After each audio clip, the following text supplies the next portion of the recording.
Welcome to The Shift with Rach Ivers, where I talk to some exceptional leaders from government to Fortune 500 to purposeful startups so that you can shorten or maybe shortcut your leadership journey. Today, I'm joined by Dr. Jessica Rimmer, CEO of Solomon Strategic Advisors and author of The Purpose Formula, someone I've had the joy of working with on a few global projects. From academia to building a business to writing a book, Jessica genuinely has lived leadership experience. She shifted in her leadership a while ago and is now intentional in how she leads herself. Settle in for this exploration of how leaders find their purpose and her creativity behind her book. Enjoy. Jessica, so same question that I ask everyone. What would you say was your pivotal leadership moment? Great question. I love that. I think back to a specific moment where I was asked this one question. What is it like on the other side of you?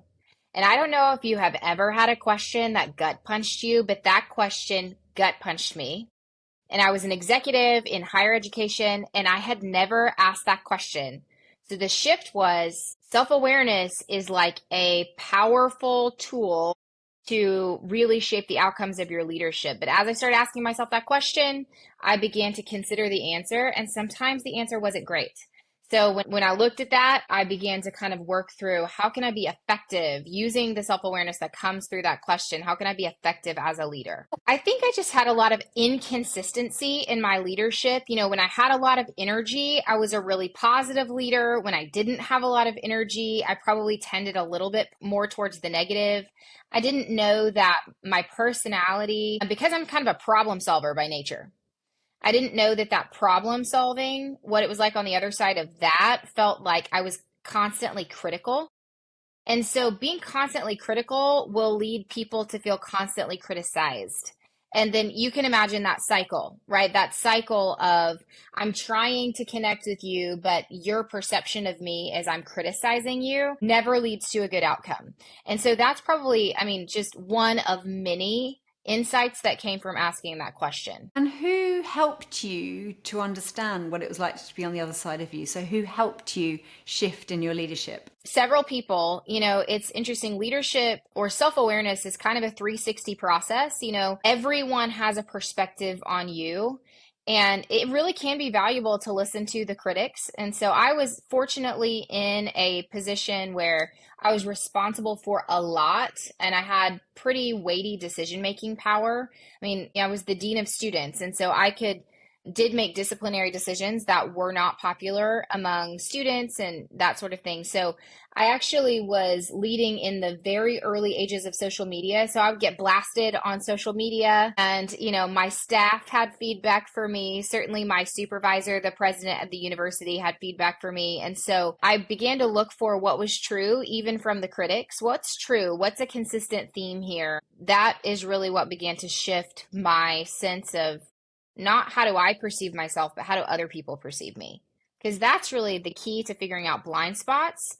It's not what did I mean to do, not what was my intention, but what was my impact. My intentions totally matter. They absolutely matter.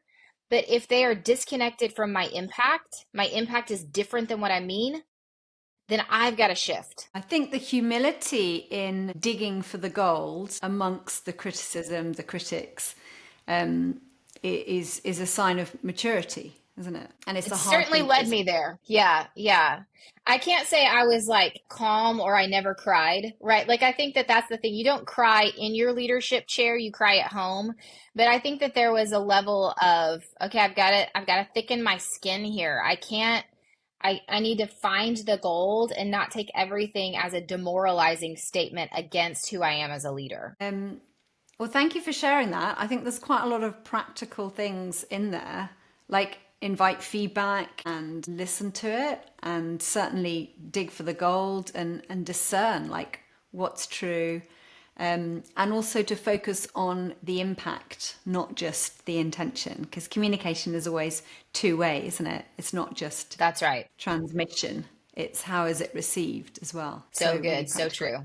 Is there someone that stands out for you as having, he or she will be in the Hall of Fame when all is said and done for you? Is there anyone that you want to shout Yeah, out? in my personal leadership hall of fame, I think the president of the university will always be that. I have had so many leaders who have shaped me, even clients. I think we gain things from clients who are leading companies.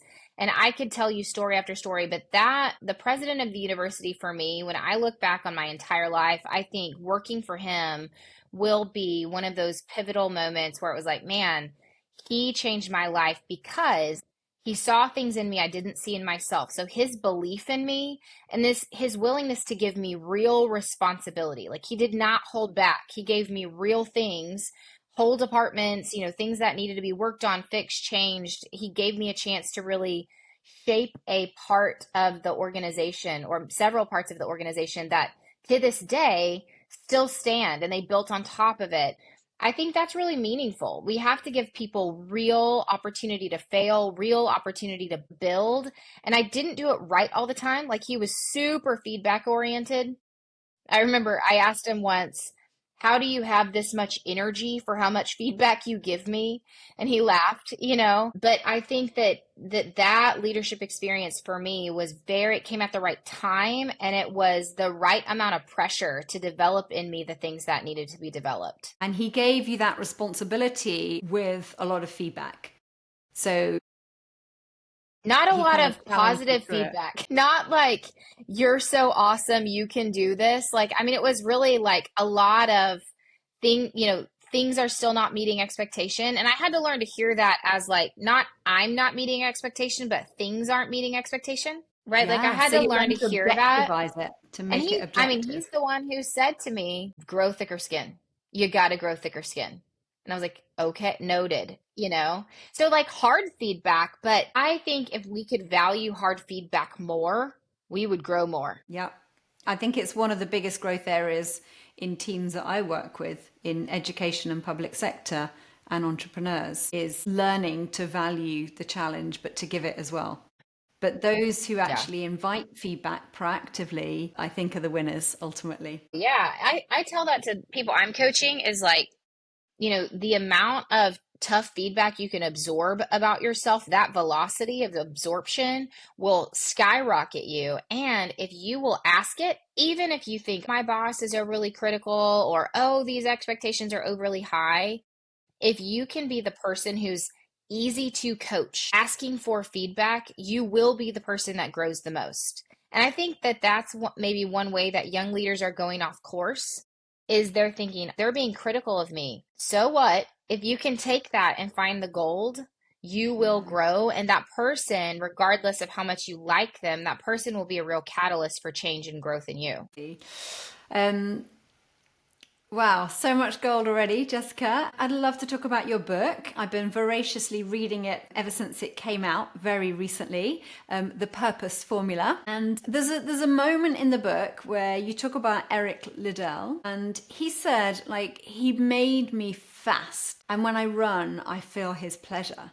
And when we're talking about purpose, I think that's a great quote. But for you, what was your own personal Eric Liddell moment where you kind of discovered in your life, if you have yet, what you were made for? Well, I think I've known what my purpose is a long time. I think I've learned how to hold it and how to wield it over the course of time. If someone reads my book toward the end, I finally say, my purpose is really to bind up broken hearts and to set people free.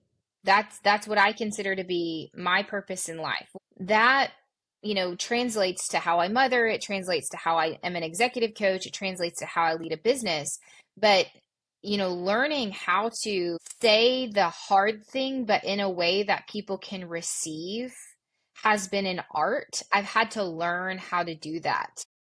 And Mm. so I think God made me able to say the hard thing, able to say, if we're using Eric Liddell's, like, God made me fast, God made me able to say the hard thing. I think it's only been in recent years that I'm like, oh my gosh, now I actually see when that is going to be received well, and I can use it more effectively to really help people and not harm people. So, there's not a real paralleling with running and winning track. There's not like a super harsh downside to if you beat someone. But I think there can be a super harsh downside when your gifting is, you can see the problem that needs to be solved. And sometimes that problem is like mixed up inside of somebody's identity. And, like getting to the heart of an issue is a real gift. But if you don't do it well, if you don't say it well, or, build the relationship that's necessary for the absorption of that message, then it can cause a lot of damage. And so I think learning how to use my voice has been the Eric Liddell moment. And that has been a journey over time. I've always had the ability, but learning how to run well if I'm staying with Eric Liddell. Okay. And at some point when we were talking before, you were talking about that sort of the pinnacle of our purpose doesn't happen till much later in life. Can you just talk about that and maybe your wine analogy? Mm-hmm. I do get asked a lot, can purpose change? Can you have more than one purpose in your life? And my personal thinking about purpose is that it's more that it matures and grows and we discover it over time. So if you think about good wine, I can drink a 2024 cab right now and it's going to taste good. But if I wait, and it's well taken care of, well stored, if I wait for 20 years, that wine is going to mature and it's going to have a depth and a character to it that isn't accessible to me now. So that development, I think, is a lot like our purpose. And I remember reading at some point, I was doing research for the book and I was like, at what age do people really feel like they've found their purpose? And it's around early 60s. And I thought, well, thank God, some of us are really freaking out in the early 40s going, I don't know. We can be living a purposeful life without the ability to articulate our purpose. I do think it's helpful to know, but it's also patience in the process. Like our purpose is maturing and building and growing through the experiences of our life and taking on character where it can be really potent in the later years of our lives. Yeah, that analogy is great about wine. And if you're a leader in your 40s or so, take that number away from about the age of 60 and you still got another 30 years to discover your true purpose in life. Mm-hmm. Mm-hmm. And I certainly know for me that that's very much been true.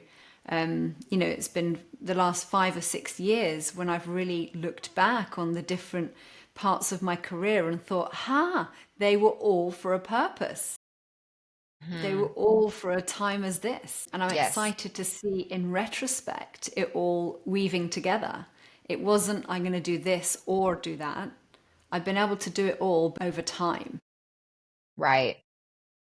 I'd love to talk a little bit about our physical bodies, because this was a real surprise to me in your book about purpose, which is quite a sort of an idea type concept, but then you're talking about our bodies. And one of the things you talk about, we can probably get a bit scientific-y and nerdy here, but you say that our nervous system gives us clues as to our purpose. Tell us a bit more about that. I'd love to hear. So one of the things I talk about in there is, our energy levels, right? Our energy levels are going to rise and fall according to just the way that we have been wired. And so, you know me pretty well. I'm wired for ideas. My mind is going to rise up and get super excited about, neuroscience. I mean, I'm just wired for deep thought, deep learning in ways that other people think that is so boring. And I have to pay attention to that, right? Like, I don't want to flood people with everything I think is interesting. I want to give them what is helpful to them.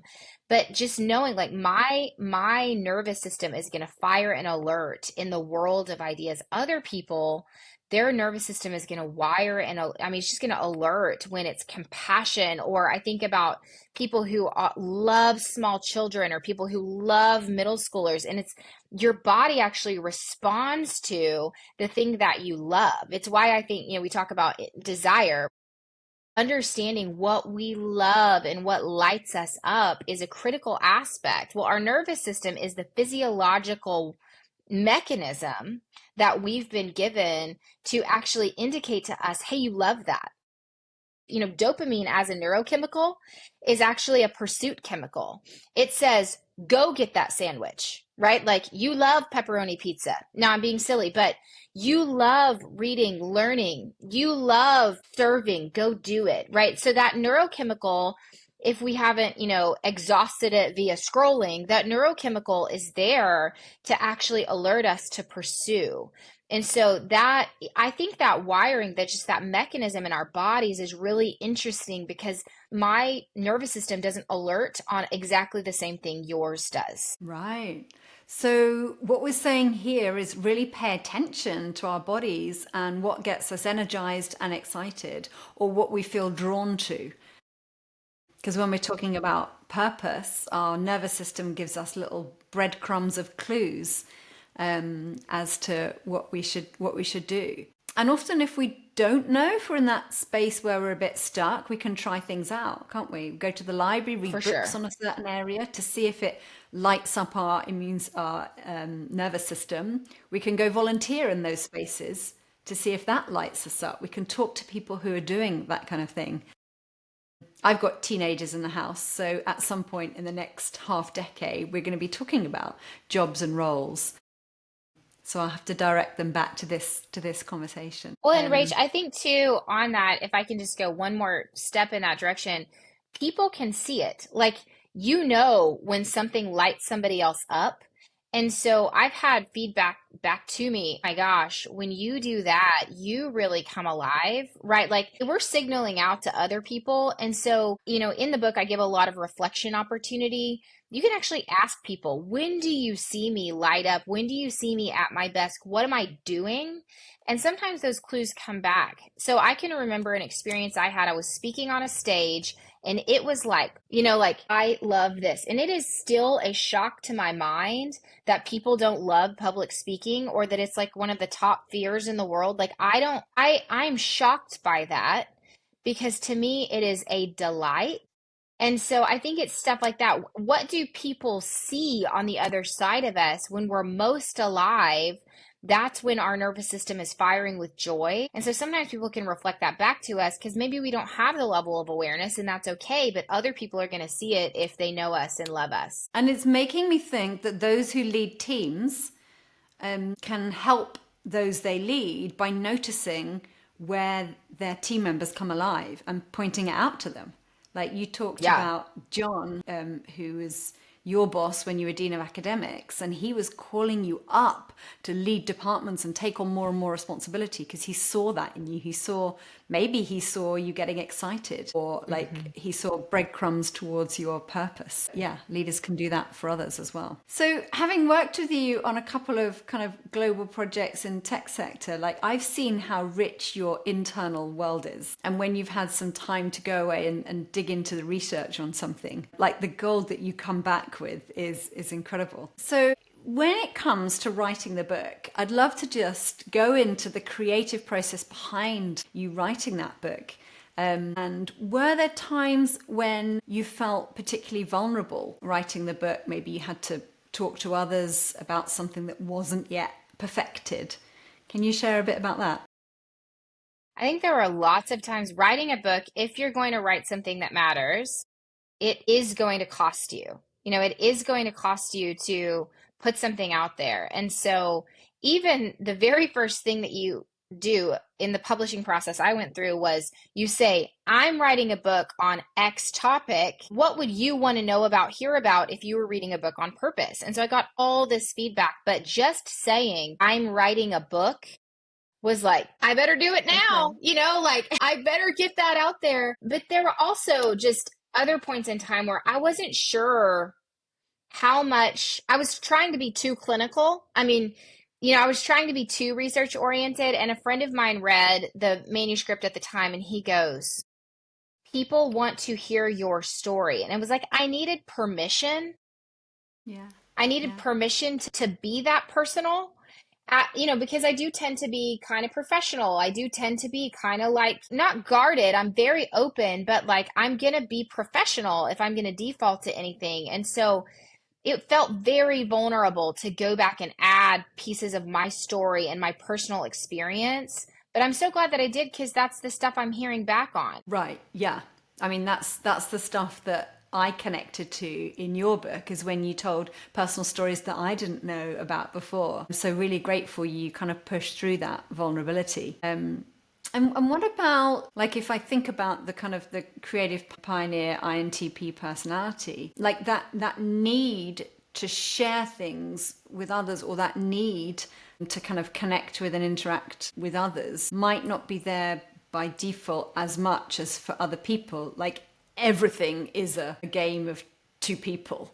Like, for me, I rarely do things unless it's doing it with someone else. I'm like, can you just hold that, babe, while I put the credit card number in? He's like, is this really a job for two people? But I just wondered, like, did you intentionally sort of seek out a group of trusted thinkers and try and test your ideas long before they were even ready to go into the manuscript? I think that's a way that I have had to learn to shift is I really do. I mean, true to form, exactly how you're describing the INTP. I prefer to think everything in my own head and to get it out there. And I prefer to perfect it with primarily very few inputs. I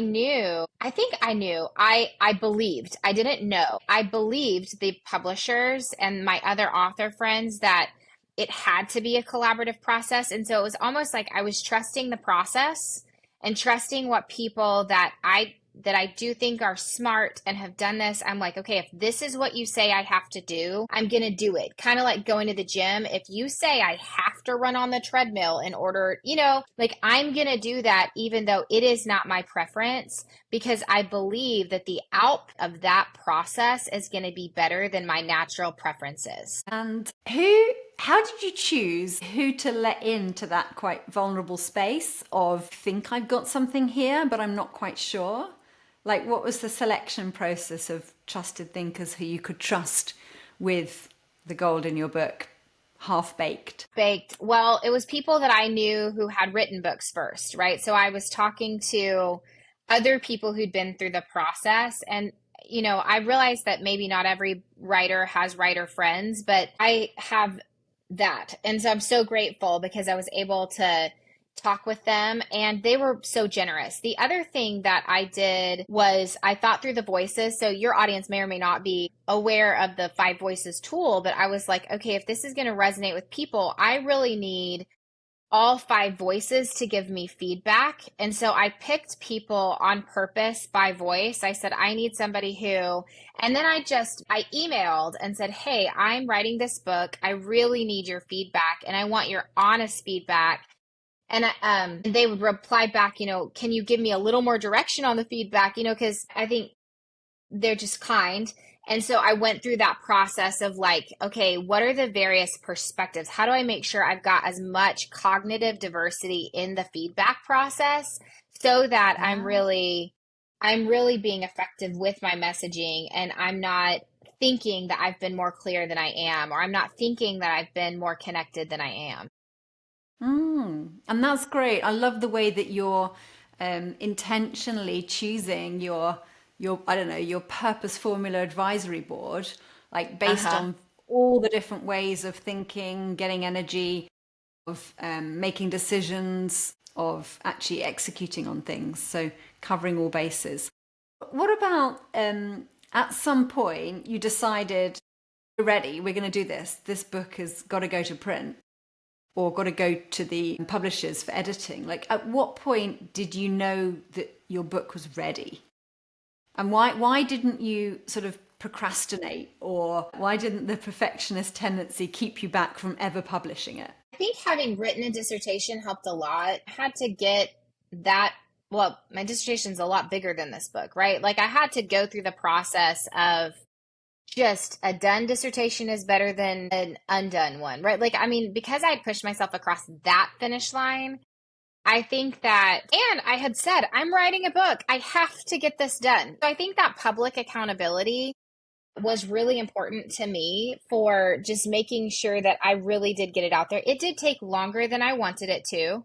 Like, I felt like, according to my own standards, that I had taken too long to get this word out there. But I really think that I took some previous experiences where I had really pushed myself to a finish line. And I've done that a lot of times in a lot of different ways.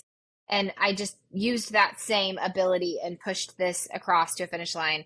I think just like no one's book is ever absolutely perfect. Maybe Atomic Habits. I think James Clear might have really gotten his book perfect.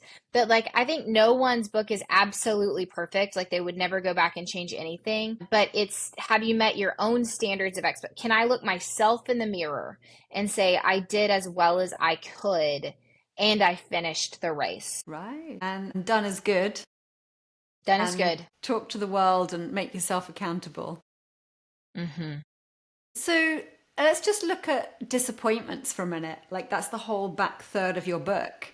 How can disappointments actually redirect us towards our purpose?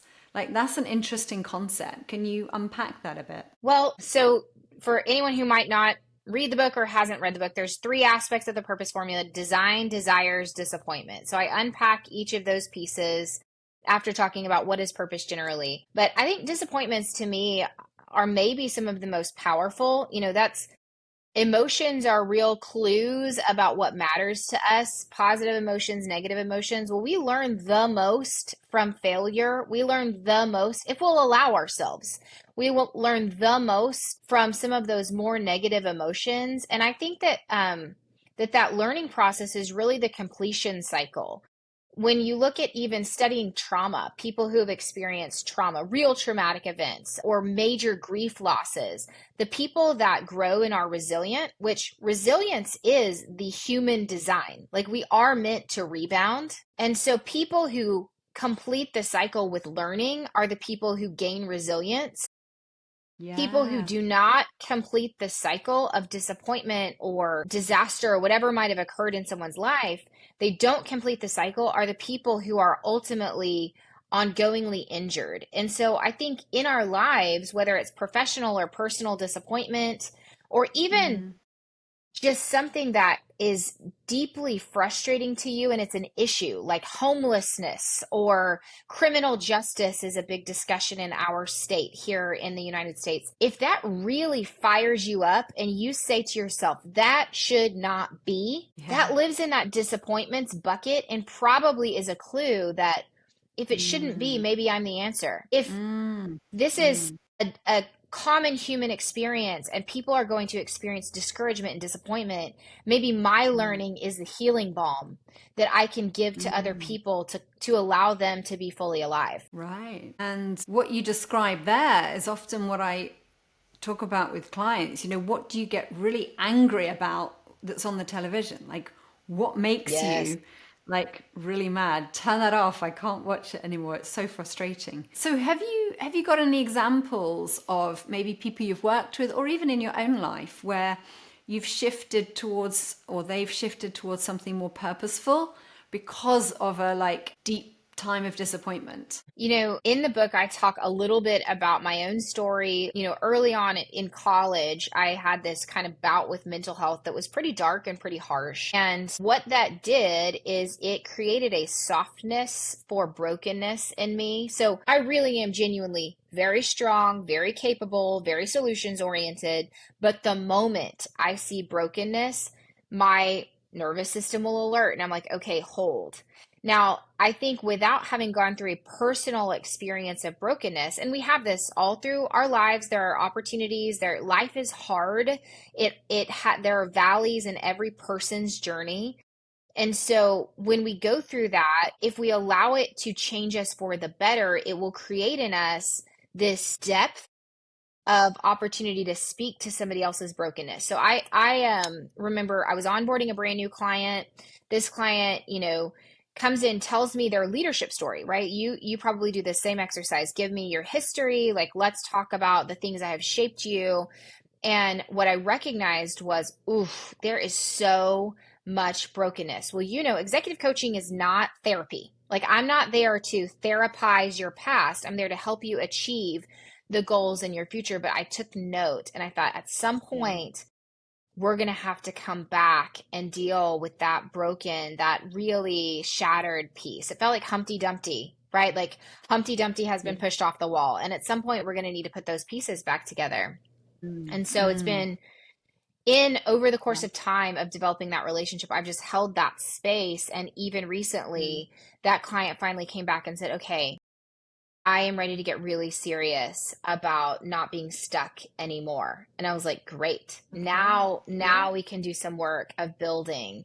And we're able to kind of go Finally, it was in. time. Yeah, it was time. It was time. And that concept of being a wounded healer is really Mm. powerful. I work with a lot of people, whether they've sold a business or been made redundant or just can't possibly face doing the same thing for another 10 years. What would you say to someone who has gone through, let's just say, a redundancy? How can you use that? Like, let's get really practical. How can you use that to build resilience? Yeah. I think feel your feelings is that, it's okay to be sad, to be, to grieve the loss, but I think it's also like get up and look ahead. I don't care how old you are, your best days are ahead. And so I think as long as we are breathing, there are ways for us to make a difference tomorrow, today. There are ways for us to make a difference. And so I think we have to fundamentally believe my best days are ahead. It may take work to get there, but I can and will do the work.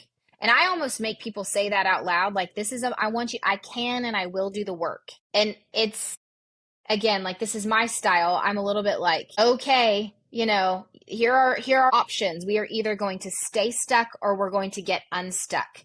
This is hard and this is hard. Which hard do you pick? And Yeah. so figuring out like how to get yourself to the point of decision where even if the path feels really, really rocky, that you're willing to take the next step and the next step and build the strength that it takes to overcome what feels insurmountable at the time. So that's not super practical. It's probably ideological, but it's that mantra of like, you have to believe that mindset. My best days are ahead. Even if my Mm. contribution on the planet is going to change, it's going to build from what I'm bringing to the table. Yeah. But first they're asking for help, which is really massive. And then second, like they're choosing a specific mindset at that time, even if it doesn't feel easy, like take that mindset like medicine. And then the third thing I Mm-hmm. heard, which I love, is which hard do you want to choose? Because both options Mm-hmm. are hard. Yep. That's really good. I thought this would be quite fun thing to do, to look at the project so we met about 5 years ago when Sarah Downey invited us into a Dell Technologies project where we were looking at how empathy and technology can coexist and to accelerate innovation. And I'm just curious to see if you and I here can make the link between that and the purpose formula, what we've been talking about with your book. But when leaders do empathy really well, and whether that's in tech or anywhere else, they kind of help people to feel seen and heard. And that then gives them safety to reflect on what they really love. I mean, you've been talking about us listening to our bodies. And, it's often said that our bodies are major prophets, not minor prophets. So we should tune into them more. That's good. And the confidence for them to move ahead if they have a leader who is empathetic is really key. But what role do you think empathetic leadership plays in kind of helping people find and follow their purpose, particularly in fast-paced organizations? I think if I remember well, the question we're asking is like, how do we help people? How do people experience the digital transformation? We're very solidly into every industry is being disrupted by technology and now AI, machine learning. So the pace of change is increasing and people are afraid. And so the way to get people unafraid isn't to yell at them or berate them or tell them logically why they should not be afraid. It's to help them get unafraid, right? And so empathy is almost like the key in the door to allow someone to walk through. I also think for leaders, there's this psychologist I listen to, and he says people are born into the world looking for somebody who's looking for them. So if you remember middle school or middle grades, you feel so awkward and you're just looking for somebody who will look at you and say, you belong here and I can help you. And to a large degree on a team, that's the leader's job. The leader gets to be the person who's looking into the eyes of their people going, You can belong and I'm going to help you. And, when we build in the capacity of people to be unafraid, to trust themselves, to be confident and empowered, ultimately at the end of the day, we have to do a lot less coddling. I think that's what people are like, I don't have time to be empathetic. Well, we will do a lot less of that if we will do it to begin with. Because when we build into people the capacity to believe in themselves, the capacity to learn opens up, back to nervous system, our brain opens when we're unafraid and it closes when we're afraid. And so that ability to keep people in an open, learning, movement state comes down to how well are we connecting with them and helping them to overcome that sense of, I'm going to be made obsolete in this tech revolution.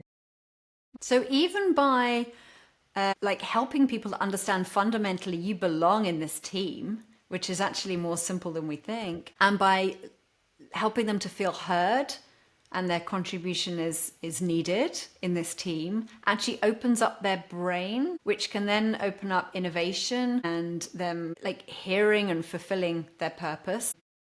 This is actually quite deep, isn't it? Yes. Yep. And people... Just touch upon what you were saying earlier around the most valuable skill, the skill set of the future. Maybe talk about what you think that is. But on a macro level, I think as artificial intelligence increases and teams begin to shrink and jobs begin to be, a little more automated, what's going to happen is the skill set of human empathy, human connection, being a person, right? Being a person who leads and who is healthy and whole, that skill set isn't going to be a nice to have. It's going to be core and essential.